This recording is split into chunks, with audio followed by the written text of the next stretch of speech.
ولا وقت معدود جد الحسن والمعانی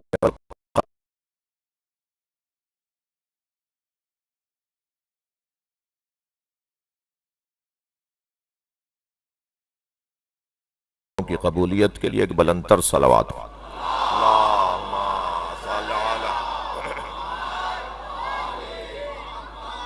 سورہ مبارکہ نور کی دوپہر 3 بجے دسترخوان لگا کے کہے کہ یہ شربت بھی میل فرمائیے تو یہ فصاحت بھی نہیں ہے اور بلاغت بھی نہیں ہے. فصاحت سے زیادہ تنقید بھی نہیں ہوگی، تعریف بھی نہیں ہوگی. ایک صلوات پڑھے محمد.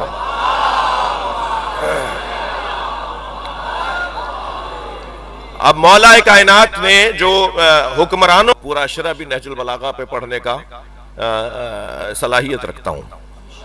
جو صرف نہج البلاغہ پر بات ہو کہ اس کلام اور الفاظ کی چاشنی بھی لے لو اور الفاظ کہاں کیسے ادا کیا جائے یہ بھی علی بتائیں گے. مثلا میں ایک مولا کا وہ سواری نہیں دیتا، اس پہ اگر کوئی بیٹھے گا تو اس کے پیر مڑ جائیں گے، وہ بیٹھنے نہیں دے گا. تو مولا فرما رہے ہیں کہ کن فی الفتنۃ کابن اللبون، 2 سالہ بچے کی طرح ابن لبون. عزیزان گرامی، نہ طویل خطاب فصاحت ہے اور نہ ہی مختصر بات کرنا بلاغت ہے. جہاں جیسی ضرورت ہوگی. ایک جملے کی بھی آیت ہے قرآن میں اور 2.5 ہیں. تو وہ جو قرآن مجید میں کہیں نہیں ہے کہ دوسروں پہ غور کرو، کہیں قرآن میں نہیں آیا دوسروں پہ غور کرو. اس کو فریم کروائیں اور اپنے گھروں میں اپنے آفسوں میں لگوائیں. یہ 2 لفظوں والی آیت ہے جو ہمیں ایسا کنٹرول کرتی ہے کہ سبحان اللہ. بات کے لیے اٹھایا ہے یا کسی سے کچھ لے کر اٹھایا ہے؟ کہاں جا رہے ہو؟ صلوات پڑھے محمد والے. بھول جاتے ہیں ممبر پہ بیٹھ کے کہ اترنا بھی ہوتا ہے. تو بعض اوقات طویل خطبہ لوگوں کو اکتاہٹ کا شکار ہو جاتا ہے، اور بعض اوقات میرے ساتھ اپنا گزرا ہے. یہ خاص طور پہ حیدرآباد میں قدمگاہ پہ میرے ساتھ قوموا انی، نکلو میرے گھر سے. بھائی تھکے میں آباد.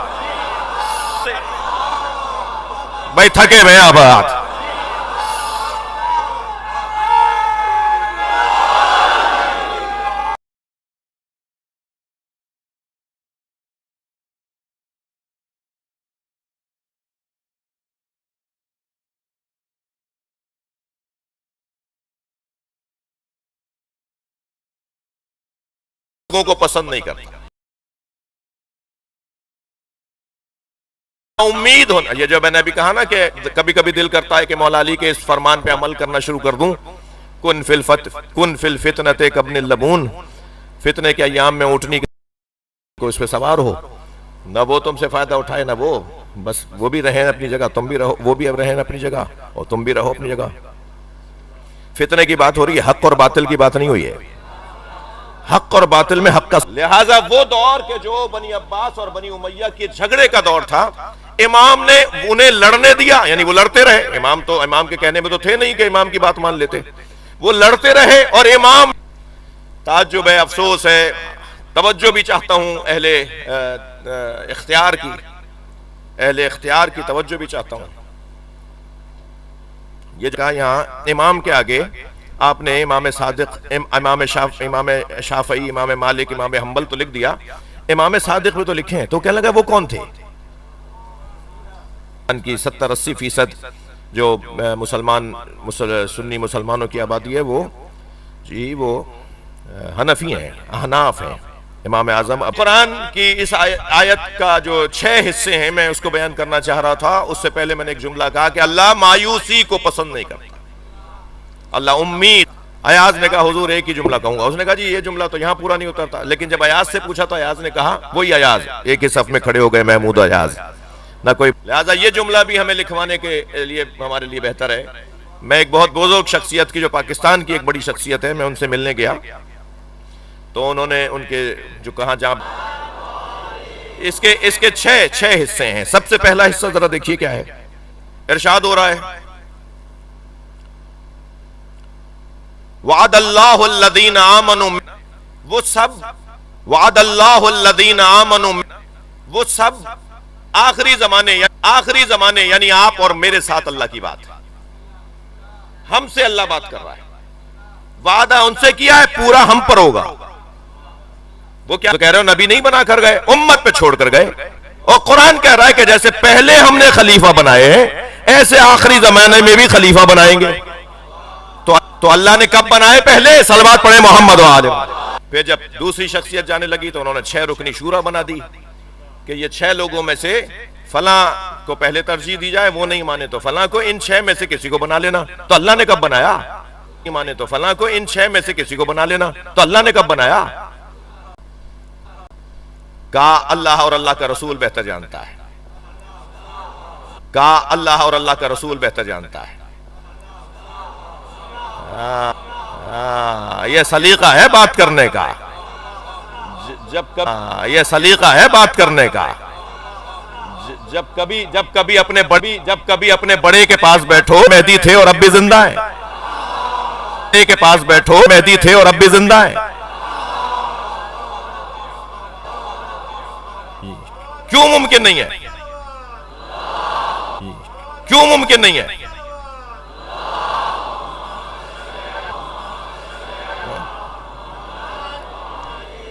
نبی نے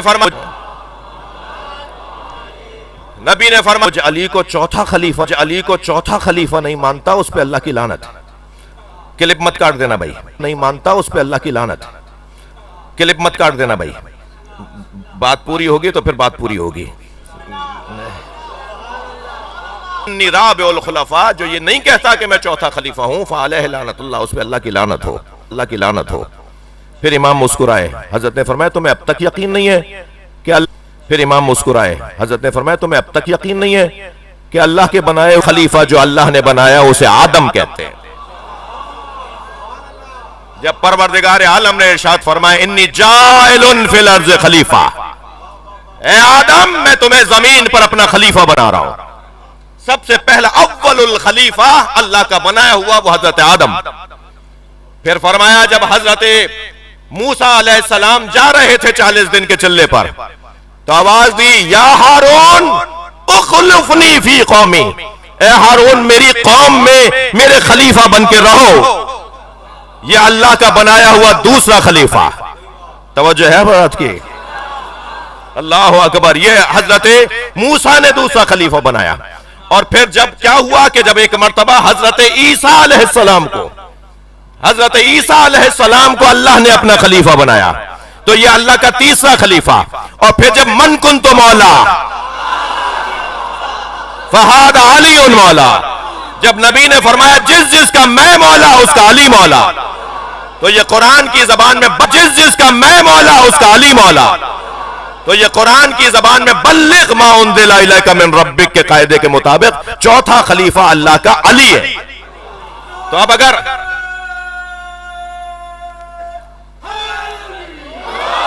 بھائی توجہ چاہوں گا اس جملے پر، اب اگر کوئی یہ جاننا چاہتا ہے کہ زمین خلافت کتنی اونچی ہے تو علی چوتھے خلیفہ ہیں، جن میں پہلے آدم ہے تو دوسرے ہارون ہے تو تیسرے عیسیٰ ہے تو چوتھے علی ہیں۔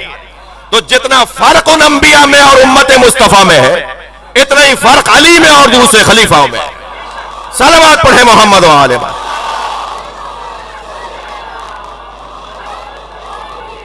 مجھے اندازہ ہے کہ آپ کی توجہات میرے ساتھ ہیں۔ یہ پروردگار عالم چاہتا یہ ہے کہ آخری زمانے میں کوئی مایوس نہ ہو۔ آخری زمانہ تو وہ ہے ہی اللہ کی قدرت کے اظہار کا زمانہ۔ ظالموں کو لمبی چھوڑ دیتا ہے اللہ، ظالموں کی ڈور لمبی ہوتی ہے۔ مولا علی سے لے کر امام عسکری تک، جسے چاہا تم نے مارا، جسے چاہا اسے گھر سے نکالا، جسے چاہا اس کے ساتھ جو ظلم کر سکتے تھے تم نے کیا۔ کتنی لمبی ہو گئی ڈور؟ 250 سال کی لمبی ڈور۔ جب تم نے چاہا، جو چاہا تم نے ان ہستیوں کے ساتھ کیا۔ اپنے زمانے کے سب سے بڑے لوگ، علمی طور پر بھی، کردار کے طور پر بھی، حسن و جمال کے طور پر بھی۔ ہمارے تو محلے کا اگر کوئی معتبر شخص ہو، قابل شخص ہو، تو سارا محلہ اس کے آگے جھکتا ہے کہ ہمارے علاقے کا یہ بڑا ہے، ہمارے علاقے کا یہ قابل انسان ہے۔ ہمارے علاقے کا، جس کے اوپر پی ایچ ڈیاں ہو رہی ہوں، جس کے اوپر جو ہے وہ تحقیق ہو رہی ہو، ایسا اگر شخص ہمارے محلے میں اور برادری میں ہو تو ہم تو اس پہ قربان ہو رہے ہوتے ہیں۔ پوری کائنات میں جس زمانے میں جو امام تھے نا، ان سے بڑا آدمی نہیں تھا۔ اتنی بڑی ہستیوں کو تم نے جب چاہا کبھی گھر کو آگ لگا دی، کبھی تم نے گھر سے ان کو نکال دیا، کبھی گرفتار کر کے خراسان لے گئے۔ اللہ کا اعلان ہے آخری زمانے میں اب میں یہ نہیں ہونے دوں گا، تمہیں میں نے اتنی چھوٹ دی کہ شاید اب آدمی کے بچے بن جاؤ، شاید اب انسان بن جاؤ، مگر تمہیں تو ایسی کا دروازہ بند کر دیا۔ خبردار گھبراؤ نہیں، اب وہ ہوگی بات جو میں چاہوں گا، اب میری بات مانی جائے گی۔ مگر میرے عزیزوں، میرے دوستوں، مجھے آج کی اس مجلس میں شاید ان مجالس کے اندر اگر یہ میں مدعا، میرا یہ پوائنٹ، میرا یہ جو نقطہ ہے، اگر میں اس کو بیان کرنے میں کامیاب ہو گیا تو میری محنت سوارت ہو جائے۔ اللہ کرے آپ سے، جناب سے تو کا سفر ہے، آپ علیہ السلام سے، آپ سلمی و یوسم، بہرا بھی ہوتا ہے، اندھا بھی ہوتا ہے۔ ہمیں کسی معشوق کو تلاش کرنا ہوگا جو ہمیں ایسا بنائے جیسا بننا چاہیے۔ فرق ہی مٹ گیا کہ شیعوں کا اجتماع ہو رہا ہے یا کس کا ہو رہا ہے، یا عاشقوں کا اجتماع ہے۔ جو محمد الرسول، اس کی مثال ایسی ہی ہے جیسے کلاس میں بیٹھے ہوئے مختلف شاگردوں کی ہے۔ کوئی آگے بیٹھا ہوا ہے، سبق یاد کر کے آیا ہے، خوب اچھا سنا رہا ہے، کچھ پیچھے بیٹھا ہے، کوئی کونے میں دبا، نمبر دیے جاتے ہیں۔ یہ کہہ کر نمبر دیے جاتے ہیں کہ پیپر میں تو اچھے نمبر نہیں لایا مگر حاضری پکی تھی۔ مجھ جیسے بعض شاگردوں کی یہی کیفیت ہے، کردار کے بہت اچھے نہیں۔ کیا کریں کہ وہ آئیڈیل اور مثالی زمانہ آئے؟ اس کے لیے پہلا کام، اصلی کام، اساسی کام، ہمیں عشق کرنا ہوگا۔ بڑھائیں گے عشق، عشق جملہ میرا تکراری ہو تو مجھے معاف کریں۔ دو لوگوں نے دو لفظوں کو بدنام کیا ہے۔ ایک توجہ ہے بات کی، تو دو لفظ ایسے ہیں، خامنائی کی سلامتی کے لیے صلوات، اللہم صلی علیہ، لائیے ایسا کردار جس سے پیار کرنا بنتا ہو، حق ہو اس کا کہ اس سے پیار کیا جائے۔ بس جس سے پیار کرنا، جس سے عشق کرنا، ان کے دیوان ہیں، ان کے صوفیانہ اور عرفائی اور عارفانہ ان کے کلام ہیں۔ تو ملا طاہر کہتے ہیں کہ کوئی دام نہیں ہے، دام پرندے کو پکڑنے کے لیے، دام، جال، پنجرا، جی گفتی کے درن باغ پرز گل قفسی نیست۔ تم نے تو کہا تھا کہ اس پھول، دوسرے دو مصرے سنیے گا، پہلے یہ دو مصرے، پہلے دو مصروں میں ملا طاہر نے تنقید کی ہے کہ یہ کہ برائی کی ہے، عشق کے ناز عشق ہمانست کے گفتم، وہی تعریف صحیح ہے جو میں نے تم سے کہا ہے، کیا در دام کسی باش کے در دام کسی نیست۔ اس کے عاشق، جی جو کسی کا محتاج ہو وہ تمہاری محتاجی کیسے دور کرے گا؟ جو کسی کا پابند ہو وہ تمہاری پابندیاں دور کیسے کرے گا؟ عشق حقیقی یعنی اللہ سے عشق۔ میں سندھ کے صدر مقام میں مجلس پڑھ رہا ہوں، سندھ کے دارالزمین، کیوں تکفیریوں کے پیسے یہاں ضائع جاتے ہیں؟ یہ کافر کافر کہنے والے یہاں فیل گئے، پنجاب میں دال گل گئی، ان کی محبت کو گھول دیا۔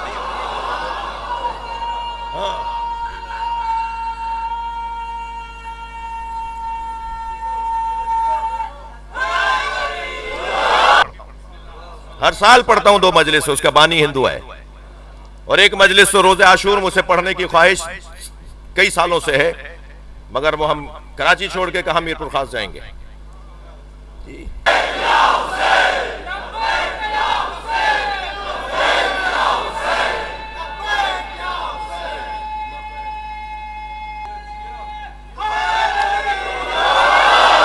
مجھے اجازت دیجئے، یہ جو میں عنوان عشق پر آپ کو لے کر آیا ہوں نا، جب تک ہمیں کہ اللہ کا خلیفہ دنیا میں آئے گا، جو ہے وہ ظاہر ہوگا۔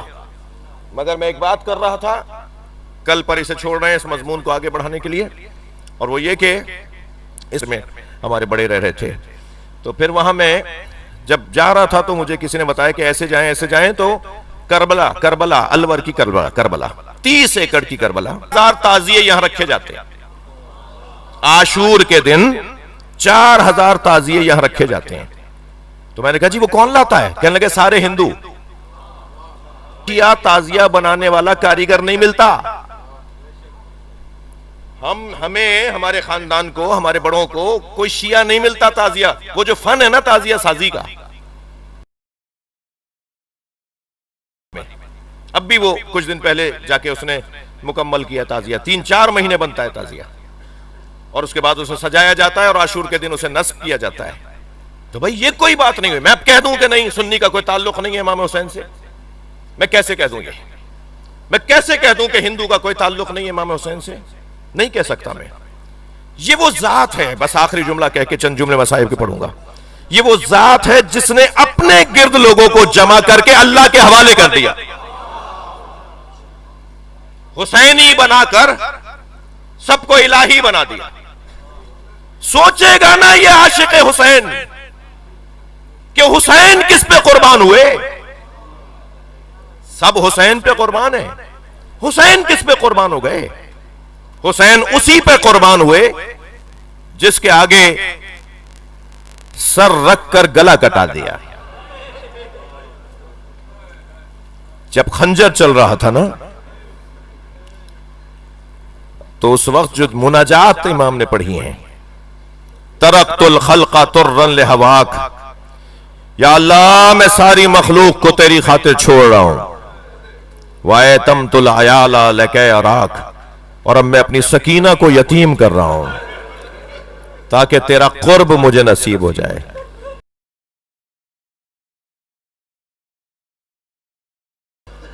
اور پھر اپنا عاشق بنا کے اللہ کا عاشق بنا دیا. یہ ہے ہنر کربلا کا. عزادارو، رونے والو، جس کے مذہب میں رونا جائز ہے، جن ہستیوں کا تذکرہ ہم ترتیب میں کرتے ہیں ان ہستیوں میں وہ 2 چھوٹے چھوٹے بچے ہیں ایک کی عمر 10 سال تھی اور ایک کی عمر 12 سال تھی. ایک کا نام محمد تھا اور ایک کا نام ابراہیم تھا. اللہ آپ کو عراق لے جائے، مولا حسین کو سلام کرنے کی آپ کو توفیق ہو. جب آپ کربلا جائیں گے تو آپ نجف بھی جائیں گے، نجف جائیں گے تو کوفہ بھی جائیں گے جہاں مولا علی کا گھر ہے، اور کوفہ جائیں گے تو اس کے ساتھ ایک قصبہ ہے اسے کہتے ہیں مسیب. وہاں 2 بچوں کی قبریں ہیں، 2 بچوں کے مزار ہیں، اور وہ دونوں بچے حضرت مسلم کے بچے ہیں.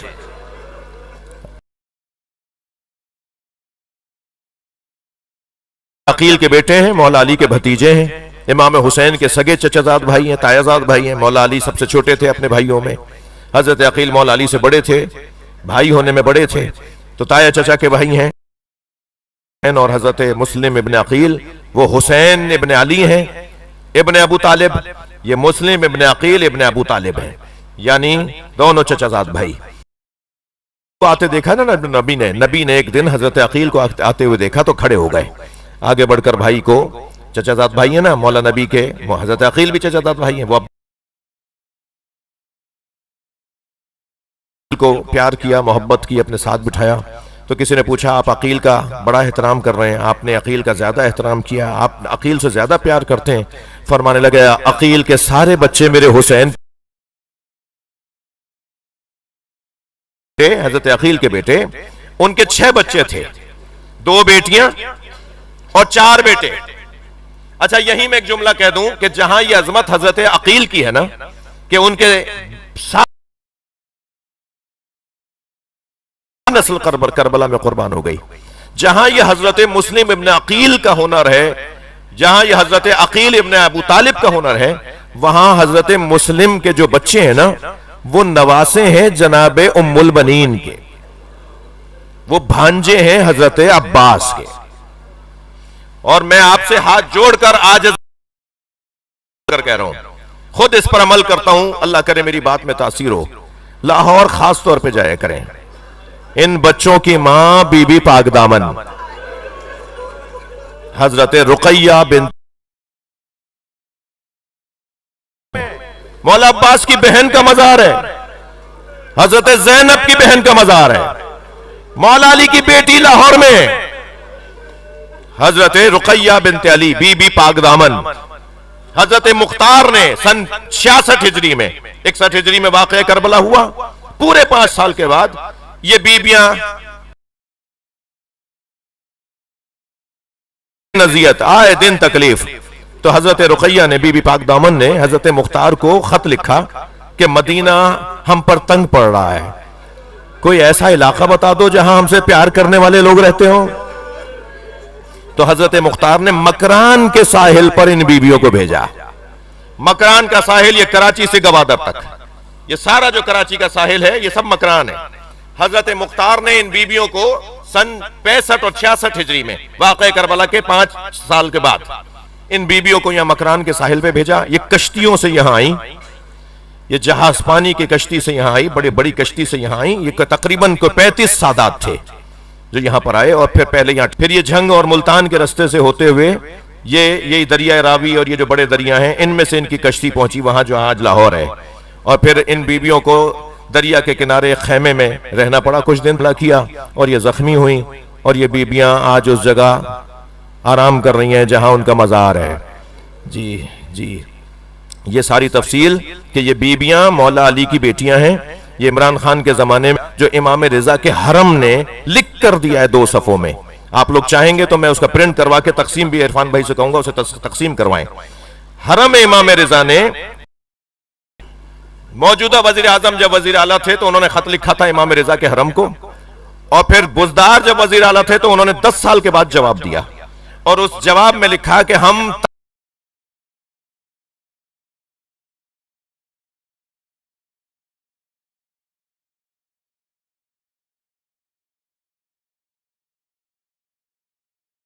تو لشکر ہوتے ہیں۔ اس کیفیت میں حضرت عبداللہ ابن مسلم لڑ رہے تھے، لیکن ایک شخص نے بالکل سامنے آ کر ان کے گھوڑے کے بالکل سامنے آ کر، یہ تو حال ہے حضرت عبداللہ ابن مسلم کا، اور ادھر ان بچوں کا حال سنا دوں۔ 1 سال تک زندان میں رہے، 1 روٹی ملتی تھی، دن بھر روزہ رکھتے تھے، اور سنبھل کے بیٹھ گیا کہنے لگا میری مخدوم، روزہ رکھتے تھے اور سنبھل کے بیٹھ گیا کہنے لگا میری مخدومہ ہے، میں بی بی کی محبت رکھتا ہوں، میں بی بی کی تعظیم کرتا ہوں۔ تو ان دونوں بچوں کو حوصلہ ملا، کہنے لگے اگر فات وہ عورت قریب آئی اور آ کے ان بچوں کو آواز دے کر کہا کہ تم پریشان ہو، تم کہاں کے ہو، کون ہو، مجھے بتاؤ، کہا ہم مسافر ہیں، کہا میں تمہیں اپنے گھر لے جاؤں، گھر لے آئی، نہر فرات کے کنارے پہ لے گیا، لے جاؤں گھر لے آئی، نہر فرات کے کنارے پہ لے گیا، اور پہلے ابراہیم کا سر کاٹنے لگا تو بڑے بھائی محمد نے کہا، ابراہیم کا سر کاٹنے لگا تو بڑے بھائی محمد نے کہا یہ میرا چھوٹا بھائی ہے، پہلے میرا گلا کاٹو۔ جب بڑے بھائی کا گلا کاٹو، جب بڑے بھائی کا گلا کاٹنے لگا، گورنر کے سامنے جب تشت رکھا گیا، اس نے کہا کیا ہے اس میں، گورنر کے سامنے جب تشت رکھا گیا، اس نے کہا کیا ہے اس میں، کہا وہ جو 2 بچے جن کی تمہیں رکھا گیا، اس نے کہا کیا ہے اس میں، کہا وہ جو 2 بچے جن کی تمہیں تلاش ہے میں ان کے سر لے کر آیا ہوں، وہ جو 2 بچے جن کی تمہیں تلاش ہے میں ان کے سر لے کر آیا ہوں۔ تو رومال جو ہٹایا تو یہ اتنا